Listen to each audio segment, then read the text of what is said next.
Bom dia! Hoje a gente está aqui para falar um pouquinho sobre a esclerose múltipla.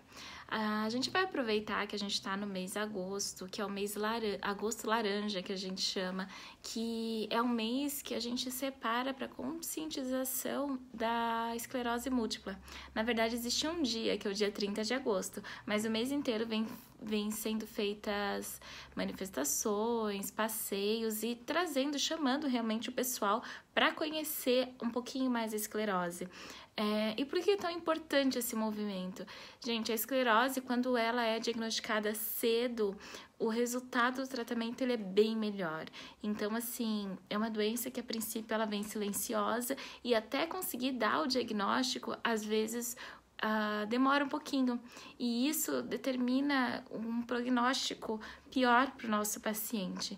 Então é bem interessante a gente estar conscientizando, trazendo para a galera isso aqui. E você, tu sabe o que é a esclerose múltipla? Você sabe o que acomete a esclerose múltipla? Você sabe quais são os sintomas? Eu preparei um vídeo bem bacana no final com uma entrevista bem bacana de uma amiga minha para a gente poder entender um pouquinho mais sobre a esclerose múltipla. Vem comigo! Bom, a esclerose múltipla ela é uma doença autoimune. O que isso quer dizer? No caso, qualquer doença autoimune é quando o seu próprio organismo, as células de defesa do nosso organismo acabam atacando ele mesmo. É uma resposta exagerada do nosso corpo. E aí, no caso da esclerose múltipla, essas células que a gente tem no nosso corpo para nos defender, ela acaba atacando a parte do nervo, a parte nervosa, do sistema nervoso central, tá? Mais especificamente, a bainha de mielina, que é uma capinha que reveste o nervo. O nervo é aquele tecido que a gente tem no nosso corpo para mandar informação de movimento, de compreensão, de sensibilidade. Essas são as funções. Então, se a gente parar para pensar na esclerose múltipla, ela é uma doença que ela vai comprometer o nosso corpo nessa questão de informação que a gente tem que mandar, tá? E a esclerose múltipla, ela é uma doença que ela não tem ainda uma causa bem definida. A gente só vê que acontece, existem vários estudos, existem vários programas, existem vários médicos que trabalham estudando a esclerose múltipla hoje, mas ainda não se definiu a causa específica dela. Bom, o que a gente sabe dessa doença é que ela não tem cura, tá? A gente sabe também que ela afeta muito mais mulheres do que homens, principalmente na idade de 20 a 40 anos, tá? Que é feito o diagnóstico. Quem dá o diagnóstico é o neurologista, tá? Então é ele que é responsável em reunir todos esses exames. Não é um diagnóstico fácil de se dar, ele às vezes demora um pouquinho, tá? E assim, o que causa essa doença? O que ela traz pra gente, né? A pessoa que ela tem esclerose múltipla, que ela é diagnosticada com esclerose múltipla, os sintomas são fadiga intensa, aquela sensação de cansaço, um pouquinho maior que isso. A depressão também faz parte, alteração no equilíbrio, alteração na coordenação motora. Tudo isso são sintomas os principais sintomas da esclerose de uma pessoa que começa a apresentar, né? Isso faz parte também para a gente poder saber o diagnóstico. Bom, como eu falei anteriormente, quem dá o diagnóstico, quem faz esse diagnóstico é um médico neurologista, tá? E apresentando os sintomas que eu falei, entre outros, tá? Eu só coloquei aqui uns principais. O médico vai associar esses sintomas e pedir uma série de exames para poder fechar esse diagnóstico. O que eu posso dizer é que quanto mais cedo a gente souber, a gente conseguir diagnosticar junto ao médico, melhor o tratamento, melhor a evolução. Porque assim, se é uma doença que não tem cura, quando a gente consegue descobrir ela mais cedo possível, isso abre um leque para que a gente consiga evitar muito mais essa degeneração do nosso sistema nervoso. Aonde entra a fisioterapia nesse caso, né? O que eu quero relacionar para vocês é que como é uma doença que ela é autoimune, mas existem sintomas neurológicos como a fadiga, a depressão, no passado se falava muito do paciente com esclerose não fazer atividade física para evitar a fadiga. Isso já foi quebrado, esse tabu já foi quebrado, deve-se fazer exercício, mas uma intensidade mais moderada, né? A gente não pode chegar tão avançado nesse paciente, a gente não pode deixá-lo fadigar. Então, assim, é bem importante que a gente conheça muito bem o paciente que a gente está recebendo no nosso consultório, que a gente entenda quais são as capacidades, as limitações dele, né? Todo mundo tem limitação. Você imagina uma pessoa em surto ou uma pessoa que tem esclerose, fica um pouquinho pior. Então, e o tratamento? O tratamento, ele é basicamente, inicialmente, um tratamento medicamentoso. Logo que a esclerose ela é diagnosticada, ela não tem cura, mas existem alguns medicamentos que ajudam. Sabe-se que o uso de vitaminas específicas, eles ajudam a manter a imunidade um pouquinho mais alta, melhor, e com isso tardar um pouco a evolução dessa doença. Qual que é o interesse nesse sentido? Qual que é o interesse profissional em trabalhar com esse paciente? É evitar a evolução dessa doença e fazer com que ele tenha uma boa qualidade de vida. A pessoa que ela tem esclerose, ela pode ter qualidade de vida, mas às vezes no meio desse caminho acontecem alguns surtos. E quando acontece o surto é muito triste, porque é bem difícil passar por esses sintomas todos e até ser diagnosticado.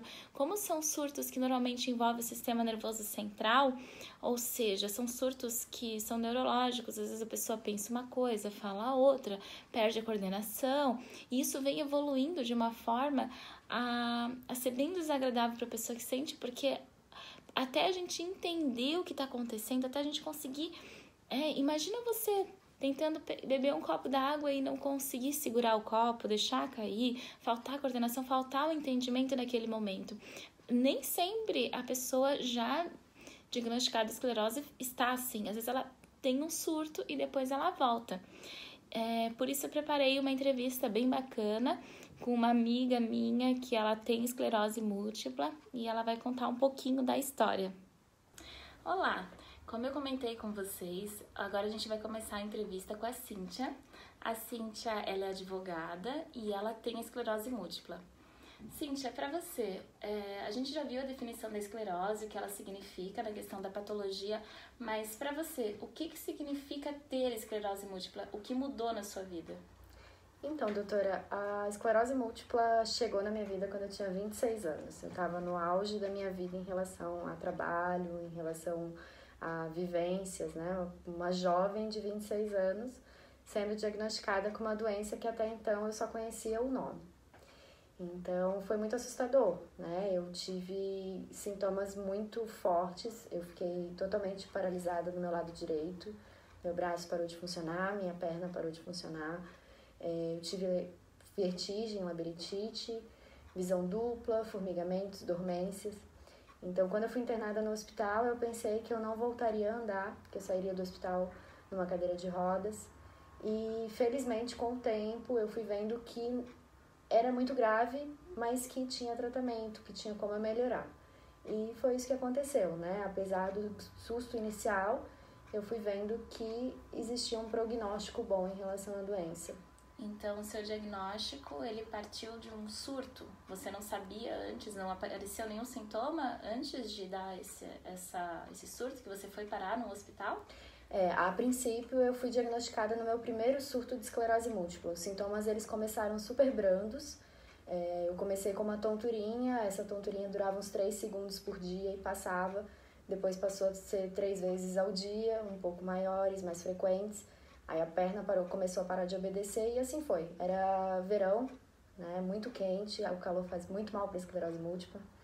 Olha só. E aí os sintomas foram só piorando. Então, até eu conseguir um médico que fizesse os exames e que eu conseguisse um diagnóstico, eu já estava com esse conjunto grande de sintomas. Mas a princípio foi o meu primeiro surto, né? Eles não têm como ter certeza, o que indica os exames da ressonância magnética, os exames clínicos dos médicos, foi o meu primeiro surto da esclerose. Olha só que interessante. Eu fui uma das sortudas. E a sua família, como que ela reagiu com isso? Bom, a minha família adoeceu junto, né? Eu acho que é uma doença crônica, uma doença grave que eu vou levar pro resto da minha vida. Então, não tem como ser diferente.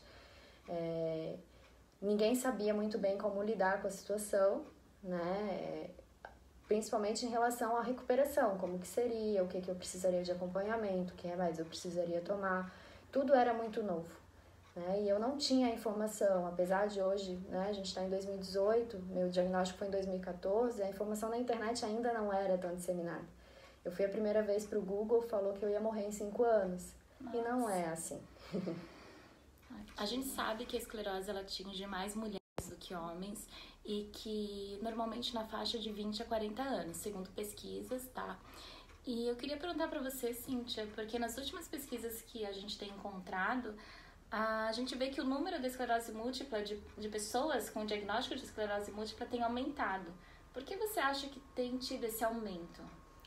Bom, acredito que seja um conjunto de fatores. Na verdade, a gente tem uma evolução tecnológica e da medicina muito grande nos últimos anos. A própria ressonância magnética, que hoje é o exame preponderante para diagnóstico, ela foi mais difundida no Brasil a partir de 2008 só, então é muito recente, são cerca de 10 anos. Principalmente também a questão da informação, né? A pessoa que uma vez na vida leu sobre esclerose múltipla, ela já vai ficar mais atenta se um dia ela tiver um sintoma que possa ser da doença. Então, o que a gente sempre fala, procure o médico, o seu, né? Principalmente os médicos, mas o seu fisioterapeuta, quem quer que seja, à procura de uma causa e não do sintoma, né? O sintoma a gente trata, às vezes toma um remedinho e mascara. Então, é muito importante a gente sempre procurar a causa dos nossos problemas de saúde, né? E também a gente hoje sabe que a esclerose múltipla está ligada a muitos fatores ambientais. Ela tem uma preponderância genética, acredito que você já comentou sobre isso, mas ela também tem fatores ambientais envolvidos. Então, hoje já se sabe que a pessoa que teve obesidade na primeira infância, ela tem mais chances de desenvolver esclerose múltipla, o tabagismo é influenciado, pessoa que tanto fuma ou quanto é aquele fumante passivo, né, que tem ambientes em que tem contato com cigarro, má qualidade de vida, falta de exercício físico, tudo isso influencia no diagnóstico. Gente, olha que interessante. Vocês sabiam que tem um dia de conscientização da esclerose múltipla e foi criada até uma lei para isso? Cíntia, você como advogada, o que você pode falar pra gente dessa lei? Então, essa lei foi promulgada em 2006 e ela estabeleceu o dia 30 de agosto como Dia Nacional de Esclerose Múltipla, né, para fins de conscientização, principalmente da população a respeito da doença.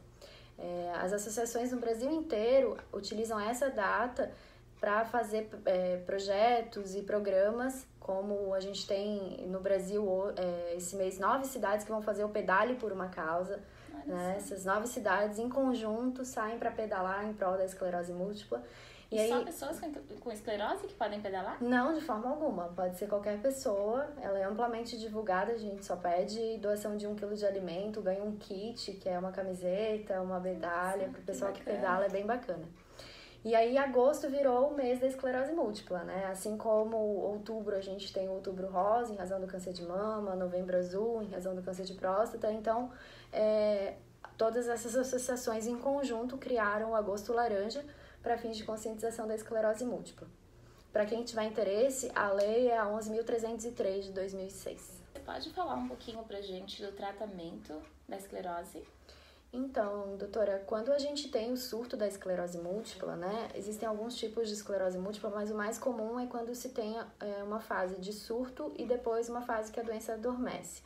Nessa fase de surto, que é o pico de inflamação, a gente tem que ser internado para tomar um medicamento específico, que é a base de corticoides, e ela vai atuando nessa desinflamação, né? Dependendo dos sintomas que a gente apresenta, por causa desse surto, aí existe todo um trabalho multidisciplinar, né? Eu, por exemplo, que tive paraplegia, eu tive visão dupla, eu tive problema na fala, Assim que eu saí do hospital, eu fiz um trabalho de fisioterapia, fiz bastante tempo de fisioterapia, fiz fonoaudiologia, tive acompanhamento com psicólogo, foi um trabalho bastante multidisciplinar. E depois disso, a longo prazo, para fins de vida, a gente tem que tomar um medicamento, né? Esse medicamento ele tem como objetivo controlar a doença, para que a gente não tenha surtos novos ou, se tiver, que eles sejam mais brandos para não deixar sequelas e sintomas novos. E a fisioterapia, ela conseguiu te ajudar? Com certeza. Eu saí do hospital já bem melhor do que quando eu entrei. Eu já não conseguia me movimentar melhor, etc. Mas o trabalho maior foi feito pela fisioterapia. Foi lá que eu recuperei minha força, que eu recuperei meu equilíbrio. Até hoje eu ainda brigo um pouquinho com ele, mas melhorou bastante. E aí, em seguida, quando eu recebi alta da fisioterapia, eu aliei ao Pilates, que eu considero uma das atividades físicas mais completas, especialmente para quem tem esclerose múltipla, porque a gente precisa de uma fortificação dos nossos músculos, dos nossos ligamentos, e o Pilates ele é bastante importante nisso, porque se um dia eu tiver um novo surto, o meu corpo está preparado. Bom, e para finalizar agora, eu queria que, Cíntia, se você pudesse deixar um recado para as pessoas sobre a esclerose múltipla. Obrigada pelo espaço no seu canal. Obrigada pelo apoio também, como fisioterapeuta, acho que é extremamente importante. Bom, eu sou diagnosticada há 4 anos, né? Então eu aprendi a lidar com a doença. Claro, a gente começa meio que obrigada, ou lida bem, ou infelizmente a doença toma conta, né? E eu resolvi lidar bem, de uma forma otimista. E considerando tudo que eu passei em relação à informação, a falta de informação na época, eu decidi criar um blog sobre esclerose múltipla. Ele é um blog extremamente informativo e até o nome dele é nesse sentido. O blog é emparalegos.com. Ele tem bastante informação para esclerose múltipla e em doenças em geral, enfim, qualidade de vida. E o recado que eu daria é o seguinte: não negligencie seus sintomas, não negligencie sua qualidade de vida.